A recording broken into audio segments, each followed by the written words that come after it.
경력변화 전문가 신현종입니다. 선거가 끝났습니다. 저도 오늘 대선 결과 보느라 잠을 못 잤는데요. 우리 또 먹고 살아야 되지 않겠습니까? 또 취업도 당장 내 눈앞에 일이고요. 나라 일이 끝났으니까 내일도 신경을 써야겠죠, 당연히. 그래서 제가 청년 일자리 대학과 관련된 이 당선자의 공약집을 한번 좀 봤어요. 이 내용을 가지고 이야기를 해보도록 할게요. 일단 제가 상당히 페이지가 많습니다. 근데 우리가 취업 시장이라던가 아니면 청년 정책이라던가 대학 그리고 이 교육 정책 이런 것 등은요 사실 당선인이 만들었던 이 공약집을 기초로 당연히 진행이 됩니다. 원래 정책이란 게요 여러 이익 집단이나 여러 사회의 다양한 것들을 다 어느 정도 생각을 해서 정책 공약집이 만들어집니다. 뭐 그냥 만들어지진 않거든요. 그래서 여기서 큰 틀에서 벗어나진 않아요. 그래서 우리에게 필요한 게 뭐가 있는지 그냥 제가 알고 있는 것 또 여러분들이 아시는 거는 저한테 또 알려주시면 좋겠습니다. 그래서 그냥 제 개인적인 생각을 이야기 드리는 거고 우리 청년분들이 좀 보시고 뭐 도움이 됐으면 좋겠고요. 그리고 저랑 같은 분야에서 일하는 분들도 아 이런 게 있었구나 라고 한번 보시면 좋을 것 같아요. 그래서 제가 한번 준비를 좀 해봤습니다. 일단은 펴보면은요 이렇게 되게 페이지 많습니다. 그 중에서도 제가 청년, 일자리, 대학 여기에 관련된 것만 쭉 뽑아봤습니다. 일단은 좀 눈에 띄는 게 이렇게 보시면은요. 일단은 공정채용법이 현재도 있지요. 예, 블라인드 채용 관련된 법이 있는데 이거를 조금 더 확대 적용하겠다, 좀 더 강화하겠다 이런 부분들이 나와 있습니다. 그 다음에 최종 면접자에 대한 자율 피드백이 의무화가 있어요. 이게 의무화거든요. 근데 자율 피드백인데 의무화. 조금 말이 안 맞긴 한데 보통은 우리가 불합격을 하고 나면 왜 떨어졌는지 모르죠. 예, 아마 이게 공정채용법에서 이런 내용을 담지 않을까 생각이 드는데 왜 탈락을 했는지 어느 정도 알려줘라. 그래서 일부 공기업이나 일부 사기업 중에 자기 회사의 여러 가지 인지도라던가 또는 우리 청년들이 고용 브랜드라고 하죠. 이 회사를 선택할 수 있는 이유를 만들어주기 위한 방법으로 지금 이렇게 본인의 응시 성적을 알려주는 것들도 있어요. 근데 이거를 이제 의무화하겠다. 이 부분이 좀 들어있고요. 그 다음에 뭐 일하면서 공부할 수 있는 뭐 미래형 로스쿨, 그러니까 일학습 병행제. 제가 볼 때는 이게 특수대학원을 개편해주겠다 이런 얘기인데 뒤에 조금 더 다뤄보겠습니다. 그 다음에 나머지는요. 수학이 정말 중요해지는 사회다. 우리 지금 취업을 준비하는 분들 아마 수포 언제 하셨어요? 수학 포기? 수포 하셨을 때 지금 문과, 이과가 나눠지고 지금의 전공을 갖게 된, 이 문제의 시발점이 되는 건데, 이 부분에서 우리가 알아둬야 될 거는요, 수학을 포기함으로써 내가 어느 쪽에 전공을 갖게 됐는지가 바뀌었죠. 네. 근데 계속해서 수학 중심, 수학이 중요해지고 있는 거는요, 뭐 부연할 수 없는 사실이고요. 아마 그 다른 요번에 입시 관련된 방송을 보시면은요, 이과가 문과를 압살했다 이런 표현을 쓰거든요. 그래서 지금 문이과 이 통합 수능이 지금 2년 차죠. 이제 진행이 되면서 이과가 모든 걸 다 압살해 버리는 이런 결과들이 나오고 있습니다. 그런데 앞으로 대학의 여러 가지 생태계를 뭐 조성하고 스타트업 열풍을 하는데 수학을 중심으로 하겠다 이런 내용들이 담겨 있거든요. 그래서 어떤 게 있는지 우리가 한 번 더 내용을 들어가 보도록 할게요. 일단 여기 보면은요. 사실 좋은 일자리가 딱 처음에 나오는데 이런 디센트 잡, 양질의 일자리 확충은요 매 정권마다 나오던 얘기예요. 이거는 뭐 당연한 얘기입니다. 양질의 일자리가 있어야 당연히 이 사회에서 자리를 잡고 또 거기에서 뭐 세금도 내고 이렇게 되는 거기 때문에 고용 안정성이라는 게 사실은 양질의 일자리를 공급해 주는 거지 돈을 조금 받고 오래 일하게 할 수 있는 게 고용 안정성은 아니에요. 근데 이런 부분들이 세대 간 이해가 좀 다릅니다. 그런데 양질의 일자리는요, 사실은 바라보는 시각이 대기업이냐, 공기업이냐로 딱 되게 범위가 좁아요. 제가 생각하는 양질의 일자리는요, 회사에서 돈을 주든, 누가 일을 해서 돈을 주든, 나라에서 주든, 내가 용역을 해서 받든, 어떻게 받든 간에 내가 할 수 있는 일이 있고, 돈을 누가 주던 간에 어떠한 방법으로도 내가 하는 일에 대해서 정당한 대가를 받는 게 바로 양질의 일자리라고 저는 생각을 하는데,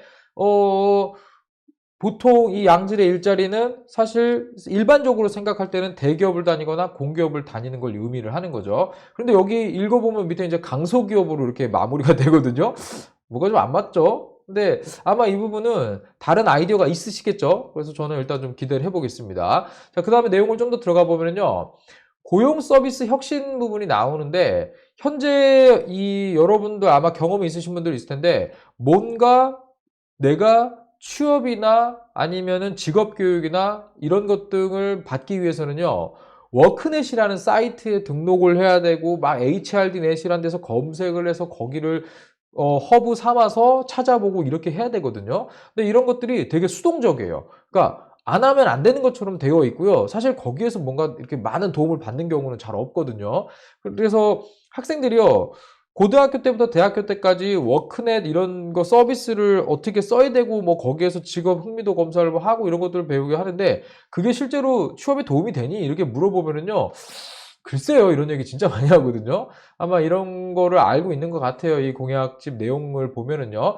근데 여기 좀 읽어보면은요, 그러한 부분을 조금 더 고도화하겠다라는 얘기가 있는데, 이거는 아직 구체적인 안은 없기 때문에 아마 여기 보면 이제 인공지능 얘기가 나오는 걸로 봐서는요, 조금 알고리즘을 통해서 이 보통 우리가 구직을 하려는 정책 수요자한테 조금 더 편안하게 선택 몇 번으로 이렇게 본인이 받을 수 있는 걸 찾을 수 있게끔 이렇게 좀 바꿔보겠다, 뭐 이런 내용으로 저는 보이는데요.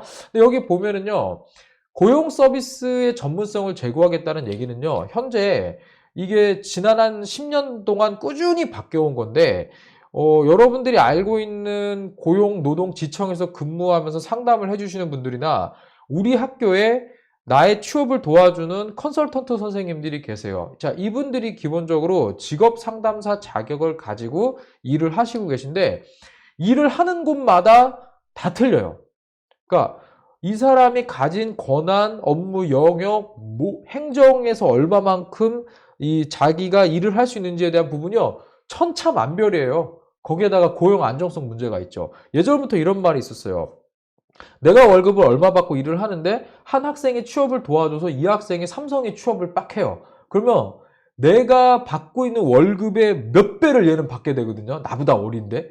야, 내가 이걸 도와주면서 해야 되나? 막 이런 생각을 하시는 분들이 계신다고 저는 알고 있어요. 요즘은 그래도 많이 좋아졌는데, 이 부분 어떻게 할 건지에 대한 이제 안이 나오겠죠. 이 부분은요. 그래서 저도 이제 그러니까 이 고용과 관련해서 직업 상담사라던가 이런 부분들 교육을 하는 체계가요, 한국고용정보원, 그리고 노동부, 막 한국산업기술대학교 막 다 지금 분산돼 있거든요. 아마 이거를 어떤 통합하는 형태의 이런 게 나올 것 같아요. 제가 볼 때는. 그래서 이러한 부분을 여기서 의미하는 거다라고 우리가 보면 될 것 같아요. 자, 그 다음에 부모 찬스 없는 공정한 대입 제도를 만들겠다, 이런 부분이 있는데, 사실 이 부분은요, 이렇게 보면 될 것 같아요.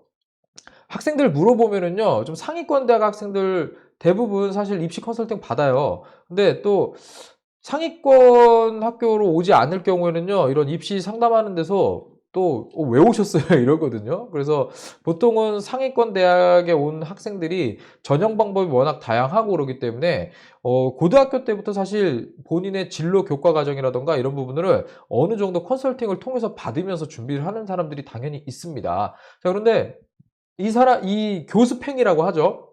이 교습행위가요, 금액도 다르고 장소도 다르고 전부 달라요. 그러니까 많은 학생들이 잘 모르고 있는 것 중에 하나가, 고등학생은요, 그러니까 초중고 교육부에 속해 있는 학생들은요, 허가된 장소가 아닌 곳에서 교습을 받거나 뭔가 하면 다 불법이거든요. 예를 들어서 여러분들 집 앞에 있는 음식업으로 허가를 받은 스터디 카페에서 과외를 해요. 불법이에요. 네. 이거 완전 불법이거든요. 근데 이런 거 단속하면 끝도 없습니다.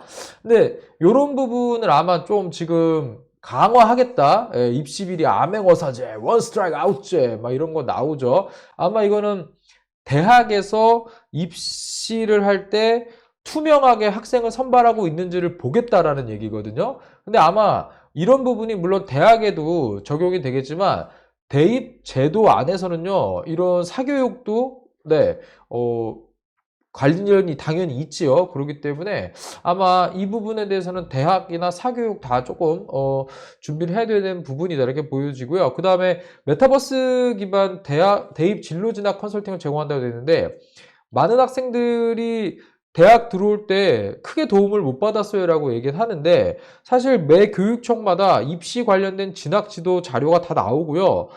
대교협이라던가 정부에서 운영하는 대학 관련된 이 사이트들이 있습니다. 도와주는 거기에 가면 사실 대부분의 이 자료나 이런 것들이 나와 있어요. 잘 몰라서 그렇지. 또 이걸 적극적으로 활용하는 분들이 있는데 아마 이거를 조금 더 고도화해서 개편을 하겠다 이런 내용으로 저는 보여집니다. 그런데 밑에 중요한 게 있어요. 지금 정시 비율을 늘리겠다고 하거든요. 근데 이게 사람들이 잘 모르는 게 수시가 사교육이 더 심한 거 아니야? 이렇게 생각을 하는데 정시가 더 심하죠. 예. 뭐 내신부터 시작을 해가지고 이게 다 교과목에 대한 부분이 확대된다는 얘기거든요. 근데 이거는 지금 고교 학점제하고도 약간 부딪히는 부분이 있습니다. 그래서 아마 고교 학점제 도입에 따라서 수능제도 전면 개편이 예고가 되어 있는데 이 부분에 아마 좀 당선자의 생각을 넣지 않겠느냐. 뭐 이 정도 선에서 보면 될 것으로 보이면 되겠고요. 그 다음에 여기 지방대 얘기가 나오는데 이 공약집에 보면은요, 지방대를 살리겠다라는 내용으로 거의 채워져 있다고 보시면 될 것 같아요. 아마 지방에 있는 사학재단과 뭐 옛날부터 관계가 좋은 뭐 이런 부분이 있는 것도 있겠고요. 그리고 지방대가 너무 죽으면 안 돼요. 어느 정도 역할 분담이 필요하다고 저는 생각이 들거든요. 그래서 학생들이 잘 모르고 있는 게 지방대 뭐 문 닫아라 뭐 꺼져라 막 이런 얘기를 정말 많이 해요. 그런데 저도 지방대에서 학생들 가르칠 때 그런 얘기 많이 했어요. 그냥 이게 돈 내고 영수증이라고 생각하고 학교 다니지 말라고 제가 얘기를 하거든요. 그런데 또 한편으로는 학생들 중에서 내가 대학 교육을 이렇게 원하는 전공에 와서 교육받고 있어서 너무 좋다. 사실 자기 실력이면 대학에 올 수 있었을까라고 고민할 수도 있었는데 기회를 줘서 너무 좋다. 또 실제로 그런 기회를 통해서 본인이 성인 진로를 잘 선택을 해갖고 잘 되는 케이스들도 있거든요. 자, 그렇기 때문에 뭐 이 부분은 아마 지역대학 살리는 게 계속 나와요. 그래서 작년 같은 경우는 비대면 수업을 많이 했던 학교들이 충원을 되게 못했어요. 그리고 이 대면 수업을 그래도 계속적으로 운영해서 비교과 활동을 그대로 좀 늘렸던 학교들이 있습니다. 이런 학교들이 그래도 이번에 충원율이 좀 괜찮게 나왔거든요. 물론 수도권에 있는 학교들은 이거 고민 안 해요. 정말 수도권의 학교들은요, 뭐 학교의 지금 뭐 재정 상태나 재단 상태나 뭐 이 학교에 대한 어떤 리뷰나 이런 것 없어요. 일단은 수도권에 있으면 인구도 많고 들어오려고 하기 때문에 이런 부분이 없었거든요. 그래서 아마 이런 교육 수요와 사회 변화를 반영하는 대입 제도를 마련하겠다. 아마 지금 수학으로 드라이브를 거는 전공들, 그러니까 아마 뒤에 보면요, 글로컬 대학이라는 얘기가 나오는데 이 공약집에 일본에서 세계와 경쟁하는 정말 종합 교양 수준이 높은 대학과 지역에서 밀착돼서 직업 교육을 중심으로 하는 대학으로 이원화해서 바꿔야 된다. 막 이런 얘기 옛날에 있었거든요. 아마 그런 부분을 좀 반영하려고 하는 것 같아요. 좀 지방대 경쟁력을 거기에 연결하는 걸로 저는 보입니다. 그래서 이 부분 한번 보시면 될 것 같고요. 그 다음에 공정한 채용 기회를 보장하겠다. 이거 되게 민감하죠. 뭐 인국공 사태 때부터 시작해가지고 계속 나오는 얘기인데 사실 여러분들 여기 그 채용비리 통합신고센터 설치하겠다 이미 사실 있어요. 1339입니다. 여러분들 여기 이미 있던 건데 거기 신고하면은 막 그렇게 크게 뭐가 없거든요. 제가 알기로. 그런데 내용 보니까 직권조사 이거 세게 나오죠. 예, 역시 일단은 여기 들어가면 이제는 수사하고 신고하고 하겠다. 그리고 만약에 그런 비리가 확인될 경우 포상까지 하겠다 이런 내용이 있거든요. 그래서 아마 이런 신고한 사람에 대한 보호라던가 이런 부분을 좀 사실 이렇게 구직자들이요 서로 오픈 채팅방이라던가 이런 걸 통해 가지고 또 모여서 정보 교류를 해요. 그 와중에 이런 뭐 부정이라던가 약간 불합리한 부분들을 서로 내용을 공유를 하거든요. 아마 그런 것들에 대해서 신고해라 이런 내용으로 보입니다. 그리고 그 위에는 뭐 여러분들 알고 있는 뭐 노조나 뭐 다른 데서 이렇게 고용을 거래 도구로 이용해 갖고 뭐 어떻게 하고 이런 부분 이제 앞으로 엄벌하겠다 이런 내용이 있습니다. 그리고 시대적으로요. 지금 이 국가직무능력표준 NCS 기반의 이 블라인드 채용은요. 사실 박근혜 정부 때 도입됐다고 여러분들 알고 있죠. 2015년. 근데 그 앞에 김대중 정부 때부터 시작해서 그때 도입이 된 거고 또 뭐 지금 문재인 정부에서도 그대로 기조를 이어갔던 부분이거든요. 그래서 아마 이 부분은 크게 바뀌는 건 아니다. 이렇게 보시면 되겠습니다. 그런데 이 부분이 조금 더 사기업 쪽으로 더 갈 것 같아요. 왜냐하면 사기업들이 이번에 여러분들 알고 있는 공기업하고 차이가 어디서 나오냐면요. 사기업들은 지금 이미 상당히 많은 직무급제, 막 이런 직무 개편, 그리고 자택근무, 뭐 제도 개선 이런 것도 정말 많이 했거든요. 그래서 지금 기업에서 일을 하면서 내가 어느 정도 일을 하고 있고, 어느 정도 내가 돈을 받고 있는가, 이런 것들을 다 어느 정도 다 볼 수 있게끔 다 해놔요. 기업들이 이런 노력들을 하거든요. 그런데 기업들이 그런 것들을 쭉 보면서 어떤 사람을 채용해야 되는가, 이거에 대해서 연구 엄청나게 하겠죠. 그죠? 거기에 맞춰서 이 선발을 하는 거를 좀 바꾸고 있어요. 그러니까 인성 검사, 직무적성 검사 이런 게 사실은요, 많은 사람들이 지원을 하기 때문에 정량적 점수로 사람을 스크리닝 해내는 방법 중에 하나인 거지, 좋은 사람, 우리한테 맞는 사람을 뽑는 이 프로세스라고는 아무도 생각하지 않거든요. 그런데 이번에 비대면 상황을 겪으면서 학교 빌려가지고 막 시험 보고 떨어뜨리고 이렇게 하는 게 이 사람이 해당 업무를 잘하냐? 그건 아니거든요. 자, 그래서 이런 부분에 대해서 야, 이거 없어도 괜찮은데? 이런 게 어느 정도 좀 퍼지기 시작했어요. 그런데 공기업 쪽은 어때요? 오히려 공정성이 중요해야 된다고 하면서 계속해서 지금 직무적성 검사가 고도화되면서 제가 2015년, 16년에 문제 출제하고 또 피셋 강의하고 이때보다 지금 되게 많이 바뀌었어요, 또. 네. 아마 이 부분에 대해서 조금 변화를 좀 가져오지 않을까, 제 개인적인 의견을 드립니다. 자, 그 다음에 로스쿨 얘기가 나오는데, 아이고, 네, 이 로스쿨 얘기가 나오는데, 사실 로스쿨 같은 경우는 저는 잘 몰라요. 예, 잘 모르는데, 여기에 읽어보니까, 사실 로스쿨 주변에서 우리가 가지고 있는 이미지 있죠? 야, 로스쿨 다 좋은데, 야, 돈 없으면 못 다닌대. 이런 말 우리 하잖아요. 아마 그 부분을 조금 바꾸려고 하는 것 같고요. 그 다음에, 입시 제도를 잘 보면은요, 이런 것 같아요. 그러니까, 돈 없으면 못 해. 부모가 뭔가 사회에서 자리 잡고 있지 않으면 너한테 기회 안 줘. 자, 이런 부분들을 바꿔보려는 게 좀 공약집에 들어있는 걸로 저는 좀 읽었거든요. 그래서 여기 보시면은요, 지금 사실 그리고 여러분들 알고 있는 뭐, 이 노사발전재단이니 막 이런 그 정부 소속의 어떤 그런 여러 이 공적 영역의 기관들이 있는데, 이런 쪽에서 사실 뭐 변호사 뽑겠다 그러면 안 오거든요. 예. 아마 이런 쪽에 입사를 할 수 있게끔 좀 이렇게 파이프라인을 구축하는 걸로 저는 보여요. 예. 그래서 뭐 이 부분은 관심 있는 분들 한 번 더 보시면 좋겠습니다. 그 다음에 AI 교육혁명 나오는데, 여기 무서운 게 있더라고요. 뒤에. 예. 교육과정 개정을 통해 AI 교육을 확대하고 대학 입학 시험에 반영하겠다. 아, 이 얘기. 수학 포기하면 취업 잘 되는 전공에 오는 거는 이제 빠이빠이야. 이런 뜻이거든요, 이게. 그래서 지금 지금 초등학교, 곧 중학교 학생들부터는요, 수포하면 뭐 제가 볼 때는 기업들이 선호하는 전공에 갈 수 있는 확률은 줄어든다.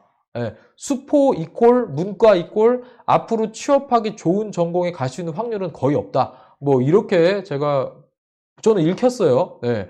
그 다음에 여기 보면은 이제 수학 교과목에 보면 이제 확률과 통계 비중이 어떻게 될지 모르겠는데, 진로 선택 과목에 아마 교과목 개편이나 조금 추가가 있을 걸로 저는 보여요. 왜냐면 이게 AI 자체는요, 사실은 인공지능이 수학 이 DB와 관련된 부분이거든요. 어느 정도 뭐 그래서 수학 알고리즘, 그리고 뭐 이 여러 가지 컴퓨터에 관련된 부분, 이런 것들이 다 합쳐져 있는 개념이기 때문에 아마 수학에 대한 중요성이 더 올라갈 걸로 저는 보여요. 그래서 이 부분도 지금 우리 청년층하고는 크게 뭐 차이는 없을 건데, 여러분들 이런 생각을 해야 돼요. 내가 취업을 해서, 여러분들 맨날 막내 아니잖아요. 과장, 차장 됐을 때 밑에 들어오는 신입사원 애들이 일단 나보다는 수학을 잘할 가능성이 높다라는 거죠. 뭐 이 정도 우리가 보고 넘어가겠습니다. 자, 그 다음에 특성화고 얘기가 나오는데, 저는 특성화 고등학교 강의를요, 부탁하면은요, 솔직히 돈이 안 돼도 웬만하면 가줘요. 예. 왜냐면, 거기는 학생들한테 뭔가 해주고 싶은 얘기가 있기 때문에. 근데 많이 안 불러준다는 게 함정인데. 어쨌든. 근데 여기 보면은요, 산업연계 실무중심 직업교육 강화 이렇게 돼 있는데, 사실 이게 도제교육제로 전환하면서 코업제를 도입하겠다는 게 예전에 2+1이라는 제도가 있었어요. 실제로 2일 제도라고 그래가지고요. 학교에서 2년 배우고 1년은 회사에서 해서 그거를 학교 다닌 걸 인정해주고 거기에 취업도 하고 졸업도 하고 실패했어요. 완전 실패했습니다. 예, 없어졌어요. 지금 검색해도 안 나와요. 예, 흑역사죠. 예, 이거 기억하는 사람 별로 없을 거예요. 자, 근데 왜 그러냐면요. 현실적으로 취업이 특성화고등학교 나온 분들 알 거예요. 성적순으로 취업을 해요. 성적순으로 취업을 하고 취업 기회를 주고 거기에서 탈락하면 진학을 해요. 예. 근데 웃긴 거는 성적도 좋아서 취업 기회를 받았는데 면접 가서 떨어지면 뒤로 후순위 밀리죠. 얘는 대학 가요, 무조건. 예. 이게 현실이거든요. 그래서 이런 진로 모델이 현재 나와 있는데 이거를 지금 공교육으로 좀 끌어안으려고 하는 것 같아요. 저는 특성화고랑 전문대학을 합친다. 저거 옛날부터 나온 얘기인데 저는 저거 되게 공감해요. 왜냐면 어차피 특성화고등학교에서 취업 실패하면 대학으로 가는데 그럴 거면 끌어안자는 거죠. 그리고 4년제 대학에 대한 니즈가 떨어져요. 어느 정도는. 예, 취업을 먼저 하고 싶어 하는 학생들도 꽤 있고요. 전문대학은요, 특성화고랑 또 똑같아요. 그러니까 특성화고등학교에서 전문대학으로 왔을 때요, 다시 한번 성적순으로 추천받는 시스템이 또 들어가요. 이 4년제 대학 다니는 분들이 이거 잘 이해를 못 하는데, 전문대학 같은 경우는 내가 알아서 자율적으로 막 지원해서 취업하는 경우보다 이 학교 추천위원회 같은 데서 추천이 돼갖고 기업에 보내줘서 뽑힐 확률이 있어요. 그리고 대기업들은 직업훈련 과정을 둬가지고요.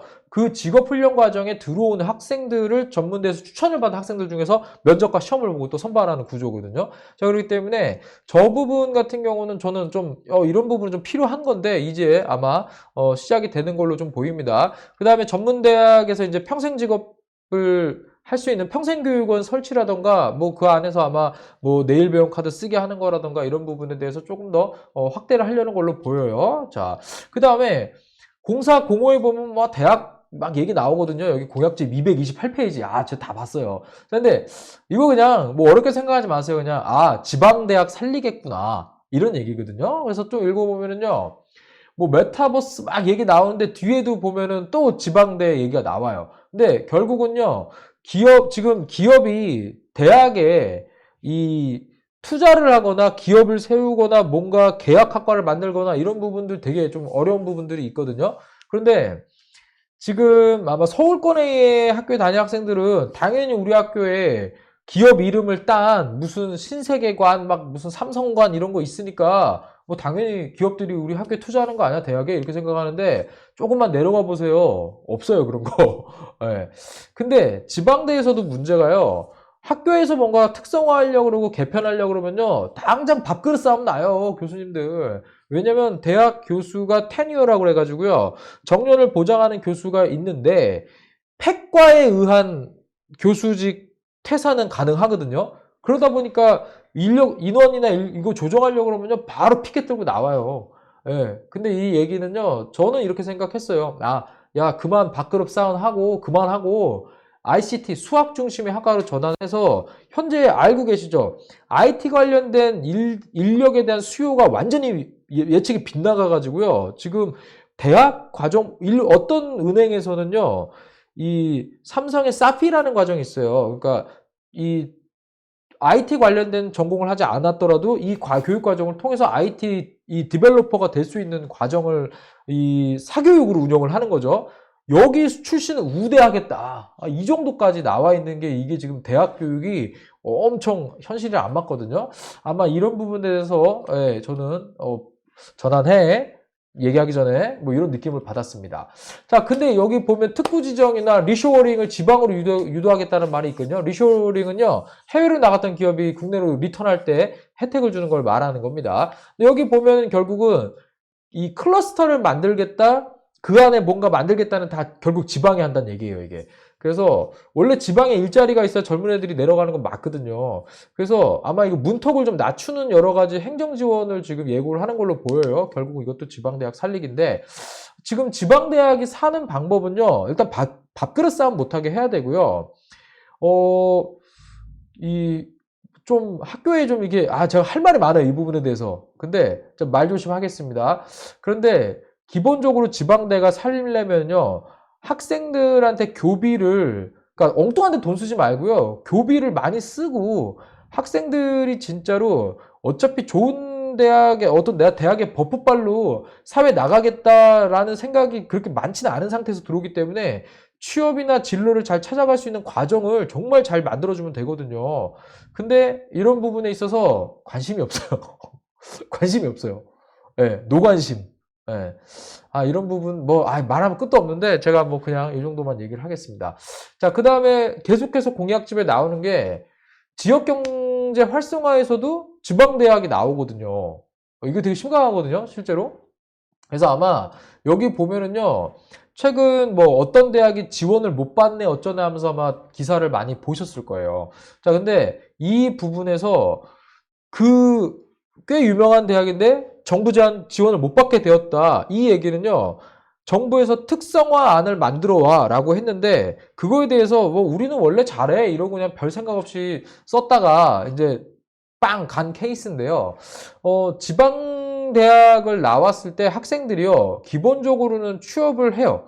취업을 하려고 알아보는데, 지역의 기업이 사실 별로 없는데도 많아요. 예. 그리고 전공 자체가 사회에서 필요로 하는 전공이 아닌 데를 나온 학생들도 많고요. 또 공무원 쪽에 워낙 잘 팔리다 보니까 이전에는 공무원 시험을 준비할 수 있는 전공이나 유사 전공들 또는 취업이 상당히 잘 되는 사회 서비스 쪽으로 나갈 수 있는 쪽의 전공들만 잔뜩 늘려놨어요. 잘 찾아보면은요. 자, 이러다 보니까 너무 흔해지는 거고 인력이 막 대거 나오니까 나중에 경쟁력도 없어지고 이런 부분들이 발생을 하거든요. 그래서 내용상 좀 읽어보면은요, 상위권의 종합대학과 이제는 이런 취업이나 지역기업하고 협업하는 특성화 대학으로 나눠보겠다. 저는 이런 걸로 좀 시그널을 읽었거든요, 개인적으로는요. 그래서 아마 이런 부분이 앞으로 좀 변화가 되지 않을까 저는 생각이 듭니다. 그래서 제가 앞으로 이 공약집에 기초해서 진행이 되겠죠, 앞으로. 네, 저는 그렇게 생각이 듭니다. 그래서 같이 좀 이야기를 좀 나눠봤고요. 여러분들 아마 이거에 대해서 더 많은 얘기가 앞으로 나오겠죠. 또 뭐 진행이 될 텐데 저희 뭐 제 방송을 보시는 분들이나 저랑 같은 업계에서 일하시는 분들 이런 변화들이 있습니다. 지금 대학 일자리 플러스 사업과 그게 미뤄짐이고 특성화 사업에 대한 지금 서류 받고 있고요. 그 다음에 이 교비를 안 쓰는 대학들이 있다 보니까 지금 아마 뭐 대학에서 15주 수업을 하시는 분들은 강의가 좀 그래도 계속 진행이 될 텐데 대학에서 현재 막 특강이라든가 이런 부분 그리고 비교과 활동에 대한 부분들이 많이 멈춰 있거든요. 이런 부분들이 사실 정부에서 대학에 지원해 주는 거를 지원해 주는 게 없으면 대학들은 움직이지 않는다는 걸 또 반영하는 것도 있어요. 저는 좀 답답한데 어쨌든 이런 부분 생각을 했으면 좋겠고요. 제가 이 청년들 취업에 대해서 여기 국민 내일 배움 카드 사실 이재명 그 민주당 공약집에는요. 이 국민 내일 배움 카드에 대해서 한도를 한 1,000만 원까지 늘려주고 하는 조금 더 세부적인 내용들이 들어가 있거든요. 근데 여기에서는 아마 그런 내용은 없는데 아마 필요한 공약이란 걸 알기 때문에 서로 맞춰가지 않을까 이렇게 생각이 듭니다. 그래서 아마 올해 유독 딱 보시면 뭐 당선인이 새로 나왔고 공정 채용에 대한 부분을 상당히 강조하고 있는 만큼 채용을 지금 진행하는 기업이나 또 우리 구직자들이 이 부분에 대해서는 뭐 믿고 뭐 가셔도 크게 문제는 없겠다 이런 생각이 듭니다. 자, 그래서 이러한 부분 한번 공약집에 있는 내용 제가 그냥 생각해서 정리를 해봤고요. 또 우리 먹고 사는 문제는 또 이게 더 중요한 거니까 계속 생각했으면 좋겠습니다. 네, 여기서 마치도록 하겠고요. 저도 또 좋은 콘텐츠로 뵙도록 하겠습니다. 경영변화 전문가 신현종이었습니다.